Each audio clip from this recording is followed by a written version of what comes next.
Ahir va haver-hi plenari de l'Ajuntament de Tarragona i la notícia del dia ha sigut que l'Ajuntament ha tancat amb un dèficit de 6 milions d'euros l'any passat, circumstància que no es donava des de l'any 1995, amb el que us podeu fer una idea de lo malament que estan les finances municipals, de lo malament que es porten les finances municipals i del desastre de gestió econòmica que està fent el govern del senyor Ballesteros. Això ha sigut la notícia de tots els diaris, però jo crec que, us ho dic sincerament, jo crec que el plenari va tenir una altra circumstància que és la més definitòria del que va passar. Ahir es van parlar de dos temes més, que són el Banc d'Espanya i la famosa Escola Oficial d'Idiomes. Amb els dos temes,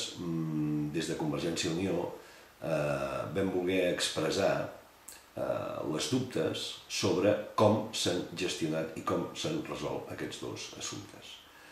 Dubtes que, per altre costat, són molt senzilles. Doncs en el tema del Banc d'Espanya, per exemple, els terrenys que donem tenen més valor que l'edifici del Banc d'Espanya, amb el qual el negoci no sembla precisament gaire galdós per l'Ajuntament de Tarragona. I en el cas de l'Escola Oficial d'Idiomes, perquè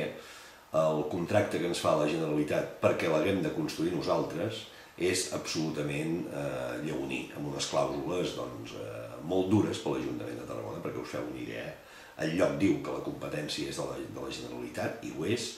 A més, nosaltres no només hem d'adelantar els diners, sinó que hem de fer l'obra nosaltres, i el contracte diu que la Generalitat queda exonerada de qualsevol tipus de responsabilitat del que pugui passar durant l'obra, quan l'estem fent, insisteixo, per ells. I el tercer i més important, l'obra, l'Ajuntament es compromet a fer-la en 2 anys, si en 2 anys per qualsevol circumstància no l'ha feta, resulta que la Generalitat es quedarà l'edifici, s'ho quedarà tot, i a més no ens ho ha d'indemnitzar. Doncs bé, això tan senzill, i que ahir senzillament, com a grups que estem a l'oposició, vam intentar posar a la llum pública perquè es vegi que no tot el que explica el senyor Ballesteros són flors i violes, doncs va rebre una resposta absolutament, des del meu punt de vista, perdoneu l'expressió, però absolutament venezolana, és a dir, de Venezuela.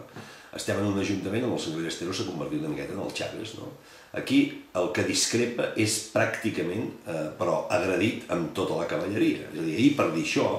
i per dir-ho, em sembla que tant nosaltres com el Partit Popular, amb un to relativament normal, se'ns va dir, no us ho podeu imaginar, se'ns va dir absolutament tot, i a més va sortir l'alcalde, que és una persona que pot intervenir sempre, i el senyor Ballesteros n'abusa molt, que no se n'enfia dels seus regidors, sempre parla ell, doncs es va dedicar a dir absolutament de tot, senzillament perquè vam posar de manifest que hi havia 2 o 3 coses d'aquests suposats grans negocis que està fent l'Ajuntament de Tarragona amb el Banc d'Espanya i amb l'Escola Oficial d'Idiomes, hi havia una sèrie de coses que no eren negocis i que més aviat eren el negoci de Roberto Las Cabras. Doncs bé, volem que quedi clar, i que quedi clar amb els socialistes i amb els que els hi cauen tan simpàtic el senyor Ballesteros, etc., que